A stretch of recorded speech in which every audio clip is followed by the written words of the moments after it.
Video like जरूर कर लीजिए और ऐसे वीडियो लगातार फ्री में पाने के लिए चैनल को तुरंत सब्सक्राइब कर लीजिए और बेल आइकन को जरूर टैप कर लीजिए ताकि आगे भी सारे वीडियो आपको मिलते रहे। यूट्यूब में फॉलो करते हैं तो प्लीज ये वाला फ्री टेलीग्राम चैनल जरूर ज्वाइन कर लीजिएगा। सारे नोटिफिकेशन सारे अपडेट यहीं पे आते हैं, ध्यान रखिए। दोस्तों स्वागत है आपका सी सेट प्रिपरेशन के इस यूट्यूब चैनल पर।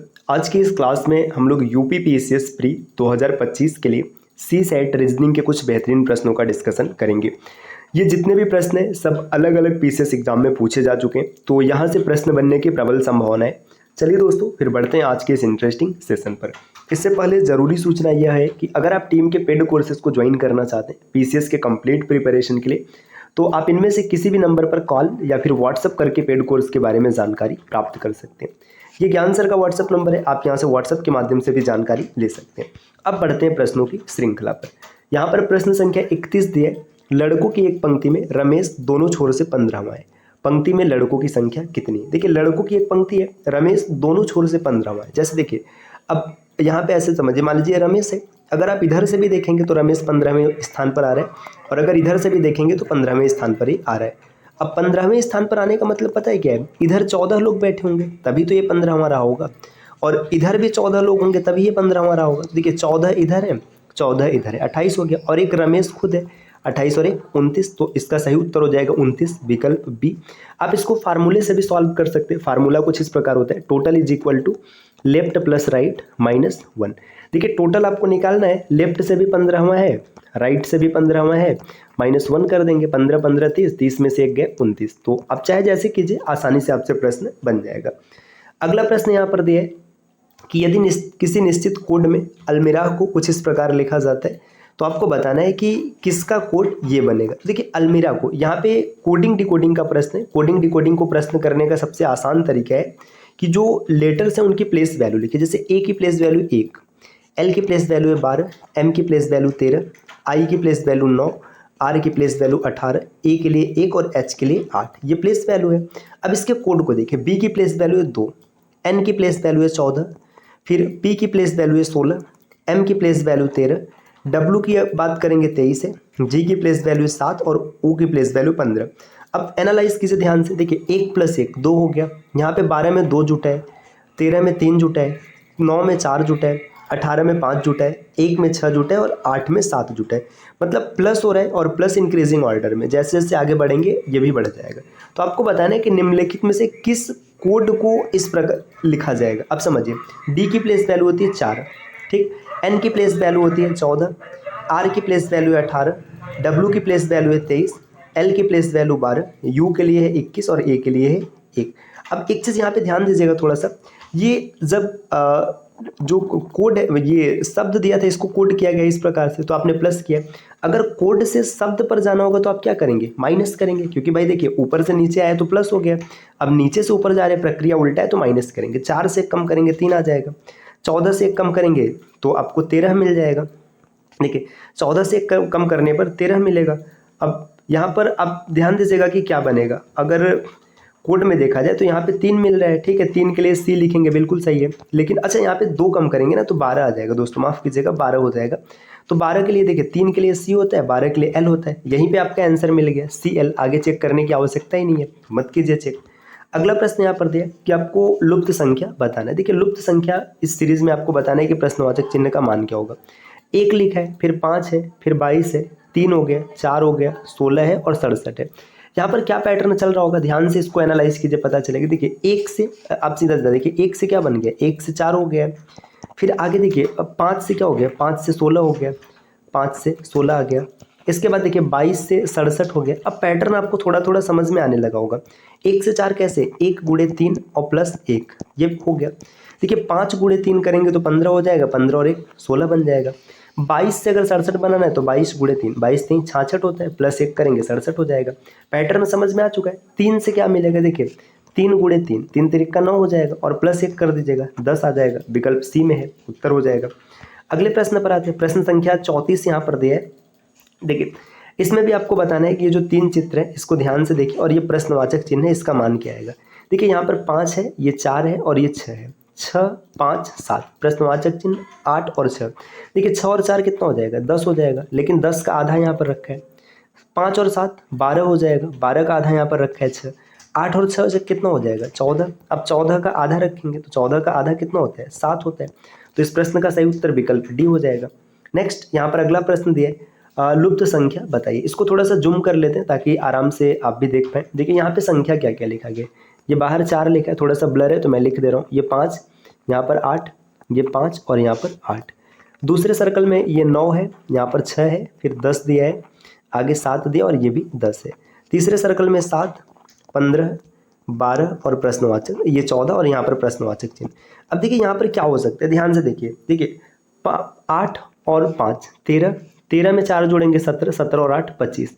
इन सबको जो बाहर का समय ये 25 आ रहा है, लेकिन अंदर क्या लिखा गया 5, 25 को रूट कर दीजिएगा 5 मिल जाएगा।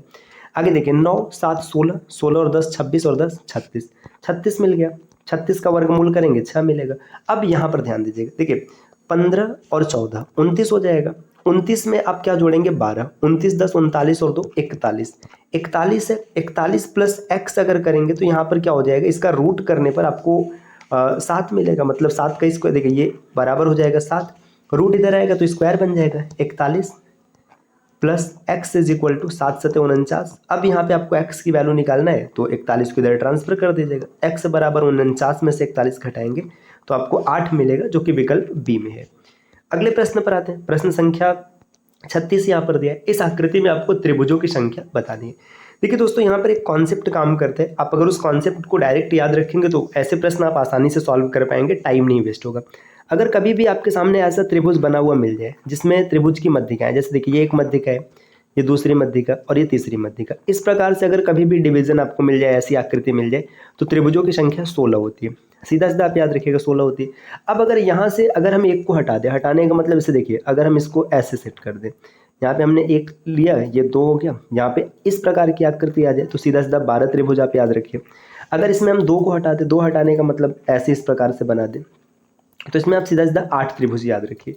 तो अगर आपको ये कॉन्सेप्ट पता रहेगा ना तो प्रश्न आप बड़ी आसानी से बना पाएंगे, आपको बिल्कुल भी टाइम नहीं लगेगा, आप तुरंत टिक कर लेंगे। अन्यथा फिर आप एक एक करके ढूंढेंगे। तो चलिए मैं एक एक करके दिखा देता हूँ। देखिए यहाँ पर कलर की आवश्यकता होगी, इसलिए मैंने एक कलर के लिए सेलेक्ट कर लिया। देखिए अगर आप इस आकृति को देखेंगे यहाँ तक, देखिए ये त्रिभुज इस प्रकार से 2 खंडों में विभाजित है। 1 और 2 को जोड़ेंगे तो 3 त्रिभुज मिल जाएगा। इसके बाद यहाँ पर इसको देखिएगा, अगर आप इसको देखेंगे तो ये भी इसी प्रकार विभाजित है, तो यहाँ पर भी 3 त्रिभुज हो जाएगा। 3 और 3 6 हो गया। एक त्रिभुज यहाँ पर बना हुआ है, देखिए ये रहा त्रिभुज संख्या, अगला 7 हो गया, ठीक 7 आ गया। अब इन सबको मिक्स करके देखिए, मिक्स करके देखने का मतलब इसे ये पूरा बड़ा वाला त्रिभुज अगर आप देखेंगे तो यहाँ से देखिए बीच में ये एक रेखा है, तो इसके कारण भी 3 त्रिभुज मिलेंगे, तो 7 3 10 हो गया। अब इसी प्रकार एक विभाजन यहाँ इस रेखा से, देखिए आप इसको देखेंगे, एक त्रिभुज ये हो गया और एक त्रिभुज ये हो गया, तो 10 और 2 12। अब आप कहेंगे कि इसमें 3 क्यों नहीं हुआ, क्योंकि जब आपने ऐसे पीले वाले को सेलेक्ट किया था तो ये तो पूरा बड़ा वाला त्रिभुज है, तो फिर वापस से काउंट करेंगे तो डबल बार आ जाएगा, इस वजह से इसको काउंट नहीं किया गया। इसमें सिर्फ 12 त्रिभुज होंगे।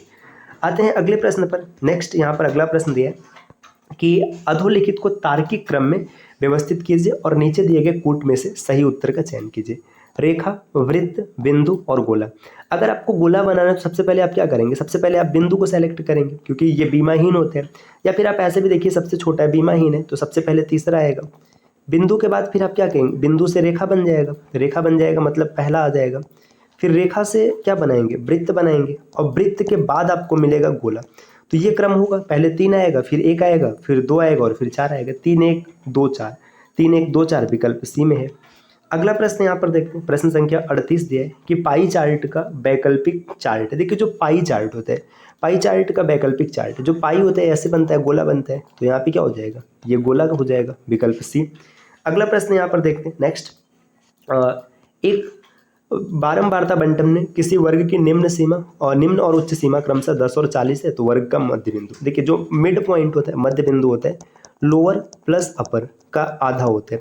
तो लोअर हो गया 10, अपर हो गया 40, इसका आधा कर देंगे तो ये 50 का आधा 25 मिल जाएगा, जो कि विकल्प ए में दिख रहा है, तो उत्तर हो जाएगा। प्रश्न संख्या यहाँ पर 40 दे रखा है, 40 नंबर का प्रश्न है कि ई की आयु एस की आयु की दोगुनी है, उनकी आयु का में अंतर ज्ञात करने के लिए निम्नलिखित में से कौन सी सूचना पर्याप्त है। देखिए यहाँ पे 2 सूचना दिया गया, अब इसमें से कैसे पता चलेगा कि इनकी आयु कितनी है। देखिए ई की आयु एस की आयु की दोगुनी है, ठीक, ये पहला एक स्टेटमेंट ये हो गया। आगे बोला जा रहा है 5 वर्ष पहले उनकी आयु का अनुपात इतना था। देखिए अब एक चीज़ ध्यान दीजिएगा, अगर आप देखेंगे ई की आयु और एस की आयु। यहाँ पर दिया है कि 2 गुनी है, तो इनका अनुपात कितना है, ई की आयु एस की 2 गुनी है, मतलब ई का 2 है और एस का 1 है। ठीक, ये रेशियो है। अब बोला जा रहा है 5 वर्ष बाद, देखिए 5 वर्ष बाद जब देखेंगे तो यहाँ पे अगर हम इसको 2x और ये x मान लें तो 5 वर्ष बाद क्या हो जाएगा, ई की आयु कितनी हो जाएगी, 2x + 5 हो जाएगा। और जो एस की आयु हो जाएगी ये एस x + 5 हो जाएगी, और इनका अनुपात कितना हो जाएगा, ये 9:5 हो जाएगा। तो यहाँ से कैलकुलेट करेंगे तो x की वैल्यू मिल जाएगी, तो इससे तो हो ही जाएगा। और 10 वर्ष पहले इससे भी हो जाएगा। तो आप या तो 1 ले लीजिए या तो 2 ले लीजिए, दोनों से इनकी आयु के बारे में पता चल जाएगा। 10 वर्ष पहले उनकी आयु का अनुपात, ठीक है, सही स्टेटस दिया, कोई दिक्कत नहीं, तो दोनों में से किसी से पता हो जाएगा। तो ये आज की क्लास के 10 प्रश्न रहे जिनका डिस्कशन हम लोगों ने किया है। इस प्रकार की सीरीज आपको लगातार मिलती रहेगी, बस आपको चैनल को सब्सक्राइब करना है। और अगर आप पीसीएस की कंप्लीट प्रिपरेशन करना चाहते हैं तो आप टीम के पेड कोर्सेज को ज्वाइन कर सकते हैं, जिसके लिए आप स्क्रीन पर दिख रहे किसी भी नंबर पर कॉल या व्हाट्सएप कर जानकारी प्राप्त कर सकते हैं। ये ज्ञान सर का व्हाट्सएप नंबर है, आप यहाँ से व्हाट्सएप के माध्यम से जानकारी ले सकते हैं। मिलते हैं आपसे नेक्स्ट वीडियो में, तब तक के लिए नमस्कार।